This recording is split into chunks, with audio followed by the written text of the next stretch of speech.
नमस्कार मित्रांनो, माया फूड कार्टमध्ये तुमचं सर्वांचं स्वागत आहे। आजची डिश आहे स्पेशल व्हेज थाली।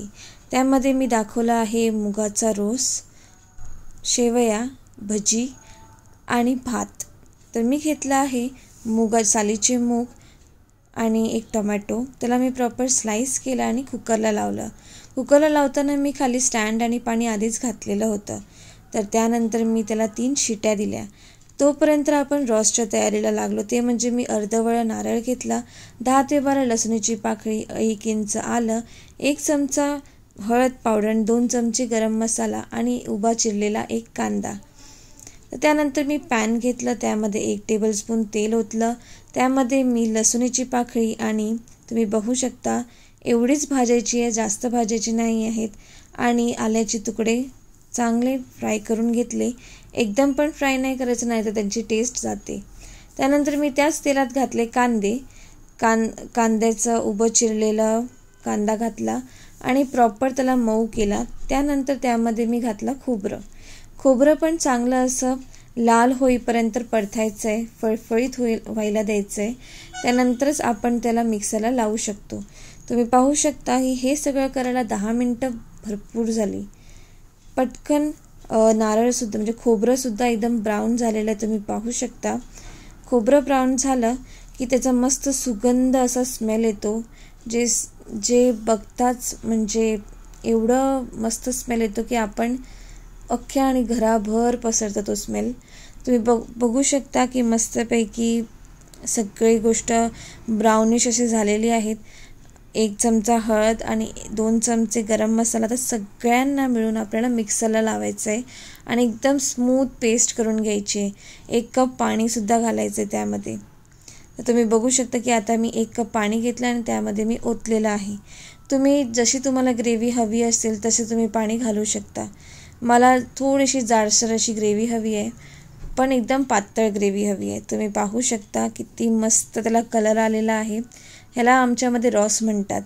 तर मी पुन्हा एक तोप घेतला, त्यामध्ये मी 1 टेबलस्पून असं तेल ओतलेलं आहे। त्यामध्ये मी करी लिव्स घातले म्हणजे कढीपत्ता, आणि त्यामध्ये मी आता मिक्सरला लावलेला वाटप घातलेलं आहे। यामध्ये काहीच वेगळं काही करायची गरज नसते। आमचे रॉस गोव्याचे लवकरात लवकर तर रेडी होतात आणि आता त्याला फक्त 2-3 उकळी द्यायची आहेत की आपलं कढी रेडी, म्हणजे आपलं रॉस रेडी। त्यानंतर मी भात लावलेला आहे। भातासाठी मी भाताचा तोप घेतलेला आहे। त्यामध्ये मी 1 वाटी भात लावलेला आहे आणि ते चांगलं धुवून घेतलेलं आहे। जेवढी वाटी मी तांदूळ घेतलेले त्याचे डबल मी पाणी घेणार आहे, म्हणजे 1 वाटी आणि 2 वाटी असे। त्यानंतर मी ते कुकरला लावणार आहे। तुम्ही बघू शकता सेम स्टँड आणि पाणी ऑलरेडी होतं मुगाच्या डाळीला लावलेलं तेव्हा। तर पुन्हा आता मी कुकरला 3 शिट्या देणार आहे। आता मी घेतले आहेत 4 ते 5 कांदे, ते उभे चिरलेले आहेत। आता मी करते भजीची तयारी। भजीच्या तयारीसुद्धा आपल्याला जास्त मसाल्यांची वगैरे गरज नाही लागत। 1 कमी तिखट मिरची आणि 1 चमचा आलं लसणाचा पेस्ट आणि बेसन, तेवढंच बस। बाकी काहीच घालायची गरज नाही, ना हळद घालायची गरज आहे ना काहीच। जे तुम्ही हॉटेलांनी वगैरे खातात ना भजी, त्याच्यापेक्षा सुद्धा मस्त ही भजी होते, कारण की चवीपुरतं नंतर मी मीठ घातलेलं आहे, कारण की एवढी कुरकुरीत आणि एवढे मस्त होतात। त्यात मी पाणी अजिबातही घातलेलं नाही आहे, तुम्हीही नका घालू।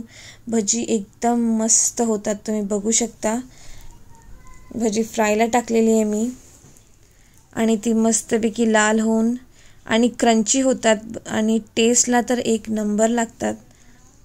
नक्की ट्राय करून पहा। काहीच पाणी वगैरे घालू नका, फक्त घालायचे ते म्हणजे थोडंसं मीठ, 1 कमी तिखट मिरची।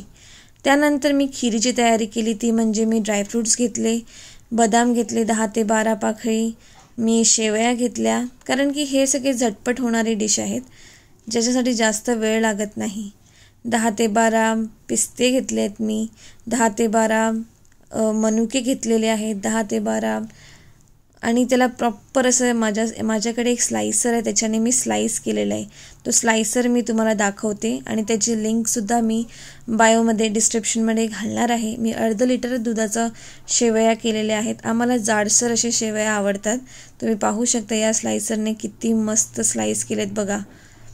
एकदम असे एकदम प्रॉपर स्लाइस झालेले आहेत ते. सो याचं मी डिस्क्रिप्शनमध्ये लिंक पाठवते तुम्हाला. मी एक पॅन घेतला, त्यामध्ये शेवया बऱ्यापैकी फ्राय करून घेतले पहिली घीमध्ये, ते पण कारण की शेवया घीमध्ये छान लागतात. शक्यतो घीमध्येच करत जावा. त्यामध्ये नंतर मी ड्रायफ्रूट्स घातले बऱ्यापैकी. त्यानंतर मी प्रॉपर त्याला पुन्हा असं फ्राय केले, चांगले ब्राउनिश थोडेसे केले. आणि त्यानंतर त्याच्यामध्ये मी दूध ओतले. दूध ओतल्यानंतर मी त्याला चांगली जरा उकळी यायला हलवत राहिली, कारण की शेवया थोडेसे शिजलेले असतात ते, पण अजून थोडं आपल्याला शिजवायचं असतं. तर त्यामध्ये मी घातलं आहे कार्डेमम म्हणजे वेलचीची पूड आणि साखर. साखर तुमच्या अंदाजाने तुम्ही घालू शकता. तुम्हाला कमी गोड हवं असेल तर तुम्ही कमी साखर घाला. मला 1 कप साखर लागली.